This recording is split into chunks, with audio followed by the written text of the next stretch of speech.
semuanya, ketemu lagi sama gue. Hari ini bakal ngomongin masih seputar pengaturan keuangan yang udah gue lakukan dan yang udah gue rasakan manfaatnya. Tapi hari ini gue akan fokus ke penggunaan kartu kredit. Karena biasanya kalau dengar kartu kredit langsung mikirnya punya utang, terus nanti bunganya besar, gak bisa bayar, habis itu jadi bulan-bulanannya debt collector deh, gitu kan. Jadi gue mau bahas sebenarnya kartu kredit tuh menguntungkan apa merugikan kita sih? Pertama, please note, kalau tentang pengaturan keuangan, setiap orang tuh, ini tuh kayak seni. Jadi gak semua bisa nerima cara yang sama. Gue pun udah melalui trial and error gitu. Jadi ini gue share yang cocok di gue. Karena kan orang kan punya mindset beda-beda ya, apalagi tentang kartu kredit. Ada yang bener-bener anti, ada yang pengen banget punya kartu kredit gitu.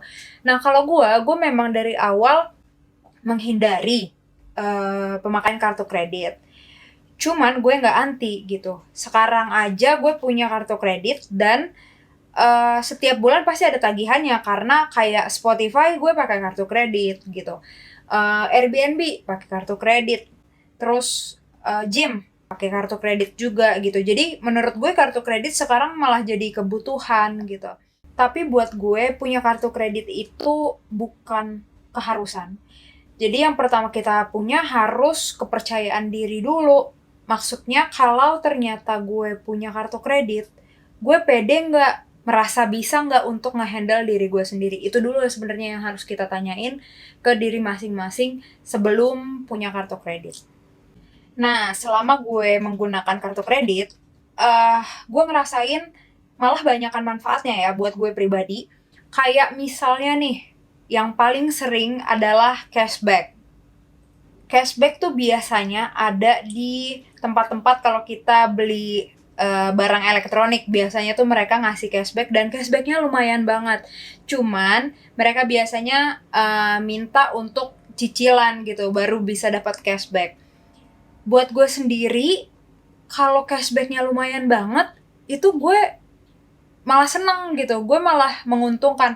Karena pertama, mindset yang gue punya itu kalau membeli sesuatu, gue harus udah bisa membeli itu pakai cash dulu sebenarnya gitu. Cuman ya karena kartu kredit lebih menguntungkan, toh gue udah bisa sebenarnya beli pakai cash kok gitu. Tapi karena ini ada cashback dan lumayan, ya udah nggak apa-apa.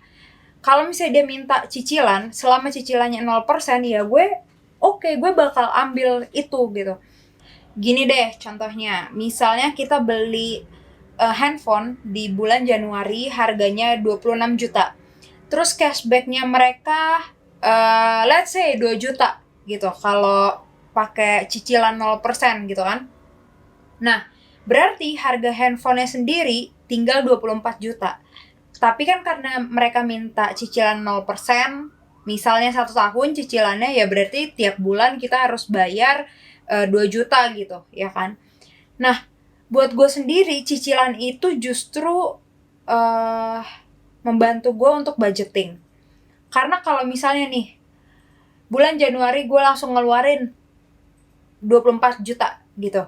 Nah, memang di bulan itu gue kayak ngerasa, wah pengeluaran gue banyak banget nih, 24 juta udah excess dari budget bulanan gue malah gitu kan. Nah, jadi di bulan Januari gue ngirit-ngirit banget karena gue udah banyak pengeluaran. Tapi pas ganti bulan, di bulan Februari, gue akan ngerasa, wah, gue masih punya, misalnya budget bulanan gue 10 juta.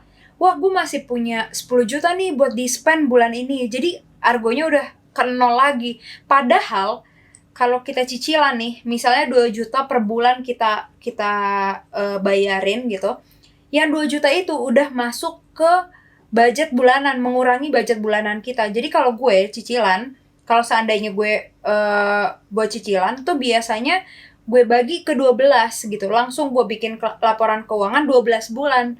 Dan di setiap bulannya udah langsung ada kepotong 2 juta, 2 juta, 2 juta, 2 juta gitu.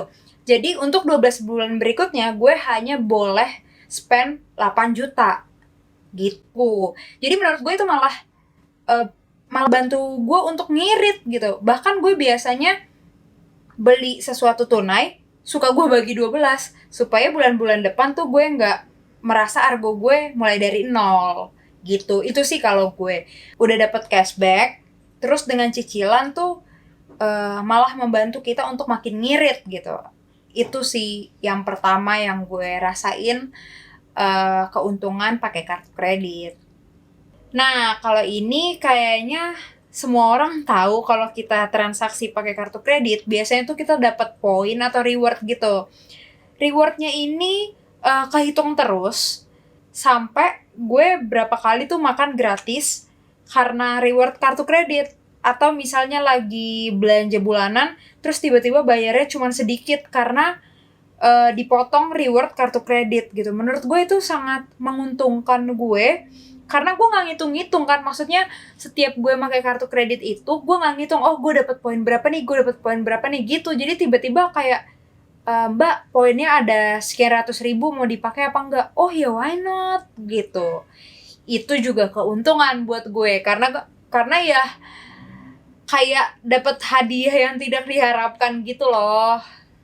Terus yang ketiga, keuntungan kita punya kartu kredit itu, kita bisa bangun reputasi kredit yang bagus kalau kita bijak-bijak makainya. Jadi setiap kita punya kartu kredit dan punya tagihan bulanan, itu tuh kita punya status kreditnya apakah lancar atau enggak gitu, itu kita punya status. Nah, ternyata itu di-record sama bank.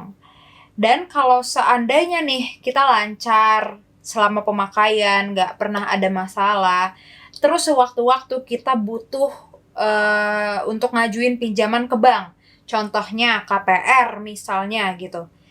Kalau ternyata reputasi kita itu bagus selama menggunakan kartu kredit, mereka juga lebih percaya buat ngasih pinjaman ke kita. Kenapa menurut gue ini satu keuntungan? Karena kalau seandainya kita nggak punya pilihan untuk beli rumah selain pakai KPR, selain pinjam ke bank, ya kan berarti lebih mudah buat kita untuk disetujui. Kan nggak setiap orang bisa dapat rumah dari orang tuanya atau dapat soft loan dari orang tuanya atau di fasilitasi kantornya gitu kan. Jadi pasti ada saat dimana kita nggak punya pilihan selain pinjem ke bank. Maksud gue pasti ada aja orang yang nggak punya pilihan selain pinjem ke bank. Dan menurut gue itu bisa membantu orang-orang yang nggak punya pilihan untuk pinjem ke bank. Nah, yang terakhir yang nggak kalah penting, keuntungan pakai kartu kredit adalah kalau kita lagi jalan-jalan ke luar negeri. Pertama, kita nggak perlu bawa cash banyak-banyak karena jelas repot. Kedua, kalau kita bawa cash kebanyakan tuh kita harus declare di airport sana biasanya. Terus ketiga, biasanya kalau di luar negeri suka misalnya mau sewa mobil nih, harus pakai kartu kredit, Airbnb harus pakai kartu kredit gitu. Jadi ada banyak tempat-tempat yang memang lebih baik menggunakan kartu kredit, lebih mudah gitu menggunakan kartu kredit. Terus kalau kita bawa kartu juga ya lebih aman ke kita, karena ya kalau cash kan lebih mudah dicuri gitu kan. Jadi ya ngasih kita ketenangan aja sih, bawa tunai secukupnya, habis itu bawa kartu kredit deh. Itu lebih mudah sih kalau yang gue lihat ya. Nah, tipsnya gimana supaya kita nggak jadi kalap kalau punya kartu kredit? Kalau gue, dari awal gue merasa kartu kredit itu hanyalah metode pembayaran yang sama dengan cash dan debit. Kenapa gue bilang kayak gitu? Karena gue nggak mau merasa kartu kredit itu tambahan uang jajan gitu. Karena dia biasanya menawarkan promo-promo atau cashback yang tidak ada di pembayaran lewat tunai maupun debit, jadi gue menggunakan kartu kredit.